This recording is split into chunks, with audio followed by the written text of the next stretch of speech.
بسم الله السلام عليكم ورحمة الله وبركاته إن الحمد لله نحمده ونستعينه ونستهديه ونعوذ بالله من شرور أنفسنا ومن سيئات أعمالنا من يهد الله فهو المهتد ومن يضلل فلن تجد له وليا مرشدا وأشهد أن لا إله إلا الله وحده لا شريك له وأشهد أن محمدا عبده ورسوله صلى الله عليه وسلم أدى الأمانة وبلغ الرسالة وجاهد في الله حق جهاده حتى أتاه اليقين فصل اللهم وسلم على سيدنا وحبيبنا محمد صلى الله عليه وسلم في الأولين والآخرين. إخوة الإيمان بسم الله. Je vous demanderai de faire un effort, Allah yajazakum bi khair, de vous tasser le maximum parce qu'il y a des frères qui ne trouvent pas de place. Allah yajazakum bi khair.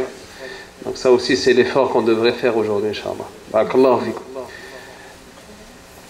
Je vais d'abord vous présenter le hadith. Bref, on n'a pas beaucoup de temps.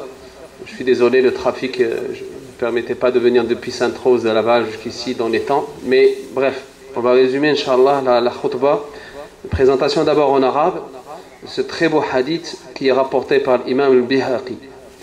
أخرج البيهقي عن ابن عباس أن رسول الله صلى الله عليه وسلم قال إن داود عليه السلام قال فيما يخاطب ربه عز وجل يا رب أي عبادك أحب إليك أحبه بحبك قال يا داود أحب عبادي إلي نقي القلب نقي الكفين لا يأتي إلى أحد سوءا ولا يمشي بالنميمة تزول الجبال ولا يزول أحبني وأحب من يحبني وحببني إلى عبادي قال يا رب إنك لتعلم أني أحبك وأحب من يحبك فكيف أحببك إلى عبادك قال ذكرهم بآلائي وبلائي ونعمائي يا داود إنه ليس من عبد يعين مظلوما أو يمشي معه في مظلمته إلا أتبت قدميه يوم تزول الأقدام ذكرهم بآلائك يعظموني وذكرهم بنعمائك يحبوني وذكرهم ببلائك يخافون. Ça c'est la version originale en arabe. C'est un très beau hadith. Un très beau hadith, on trouve l'équivalence de la bouche du prophète Mohammed sallallahu alayhi wa sallam. Mais disons, on va rester avec ce contexte de Daoud alayhi salam qui a eu le privilège de parler directement avec Allah subhanahu wa ta'ala. Il lui dit, Ya Rab, oh mon Dieu, montre-moi la personne que tu aimes le plus. Comme ça, je vais l'aimer pour ton amour.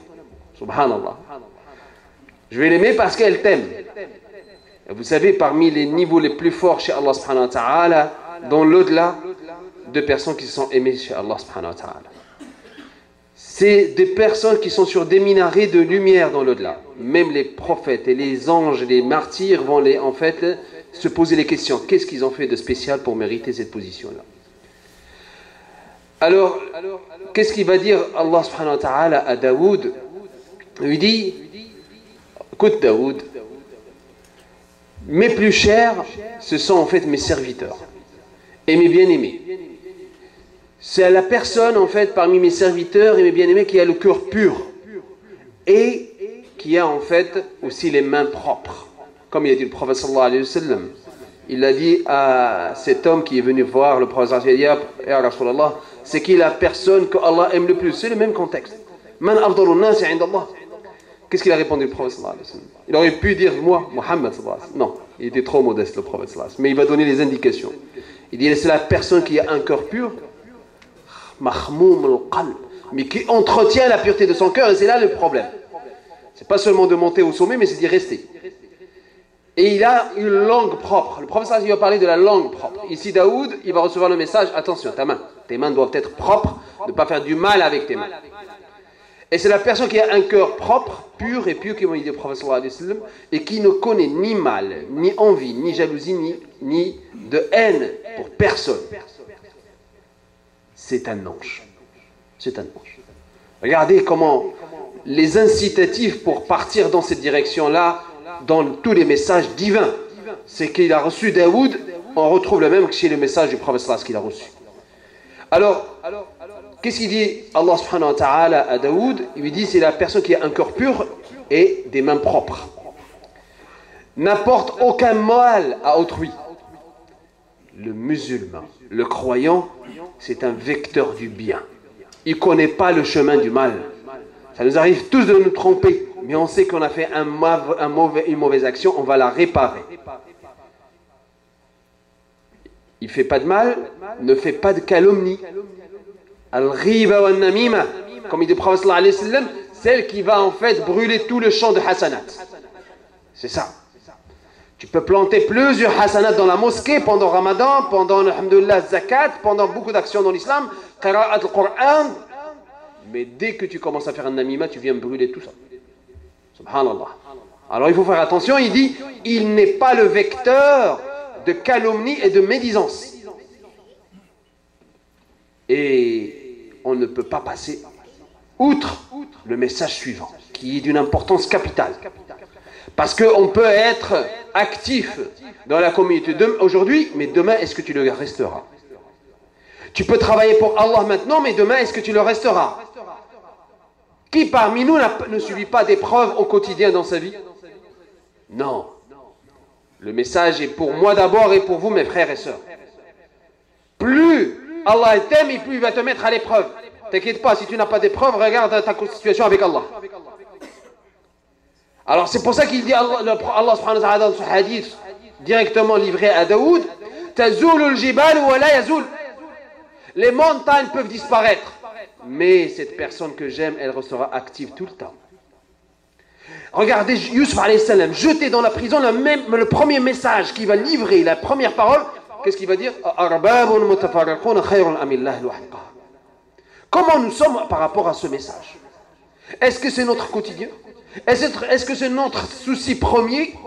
Comment on va en fait, quand Allah yarda alina? Est-ce qu'on est comme ça?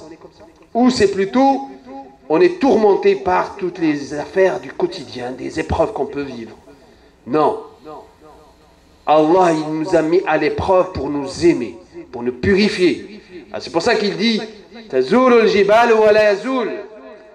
Les montagnes peuvent disparaître, mais lui, il reste ferme dans la voie qu'il a cheminée. Il m'a aimé. Cette personne, elle m'a aimé. Elle a aimé Allah. Et a aimé ceux qui m'aiment. Et ce qui est intéressant, c'est que Daoud, il va en fait comprendre juste les deux premiers messages. Il m'aime et il aime les personnes qui m'aiment. Il va dire, ça je le fais. Donc je t'aime, je suis parmi tes préférés. Non, il dit attention. La troisième condition, elle est en fait importante. Elle est encore, je dirais, parmi les plus importantes.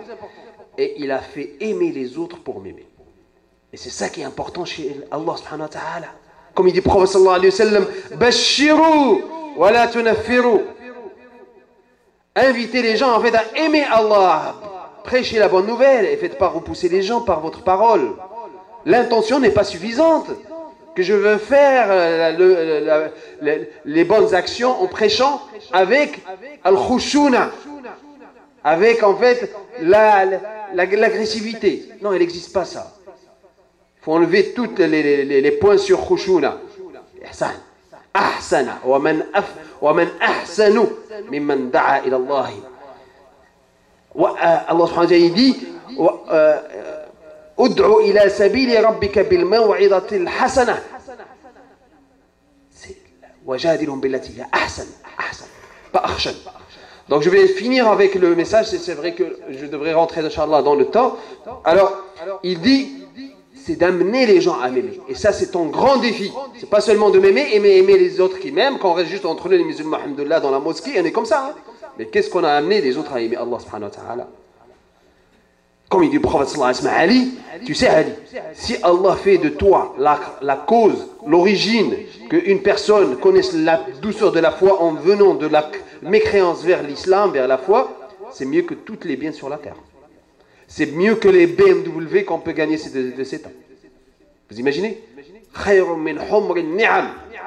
Comme il dit le prophète sallallahu alayhi wa sallam, Ali. Il m'a aimé et il m'a aimé, il a aimé ceux qui m'aiment, et il a fait en fait aimer les autres pour m'aimer. Ô Daoud, Il dit, tu sais, Daoud, il dit, oh, tu sais, mon Dieu, je t'aime et j'aime bien ceux qui t'aiment. Comment alors faire pour te faire aimer aux autres? Et c'est là l'indication. Alhamdoulilah, Daoud il a posé la bonne question. Comment amener les gens à t'aimer et adhérer à la foi musulmane? Il a dit, regarde, 3 choses. Et c'est les 3 choses qu'il faut faire l'effort en fait de les rencontrer quand on fait la da'wah. Il dit, tu vas leur rappeler la gloire d'Allah subhanahu wa ta'ala dans la création de l'univers, de notre propre création. Ainsi, il faut me glorifier. Si ça ne fonctionne pas, rappelle-leur les biens que je leur ai donnés, la santé, l'argent, la femme, l'épouse, l'époux, les enfants.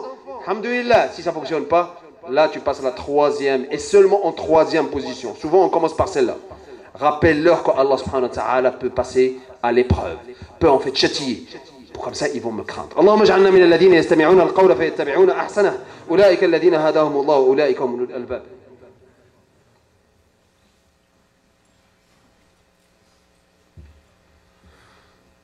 الحمد لله والصلاة والسلام على رسول الله ربنا آتنا في الدنيا حسنة وفي الآخرة حسنة وقنا عذاب النار اللهم إنا نسألك أن نكون من الذين يحبونك ويحبون من يحبك ويحبون الناس إلى محبتك يا أرحم الراحمين يا رب العالمين ربنا آتنا في الدنيا حسنة وفي الآخرة حسنة وقنا عذاب النار اللهم اجعل خير أعمالنا خواتمها وخير أيامنا يوم لقائك وآخر كلامنا على لا إله إلا الله محمدا رسول الله صلى الله عليه وسلم عليها نحيا وعليها نموت وعليها نلقى الله سبحانه وتعالى وهو راض عنا اللهم اختم بالباقيات الصالحات أعمالنا يا حي يا قيوم يا حي يا قيوم برحمتك نستغيث أصلح لنا شأننا كله ولا تكلنا إلى أنفسنا طرفة عين أو قل من ذلك اللهم انصر الإسلام وعز المسلمين وصلى اللهم وسلم على سيدنا وحبيبنا محمد وقوموا إلى الصلاة يحمني ويحمكم الله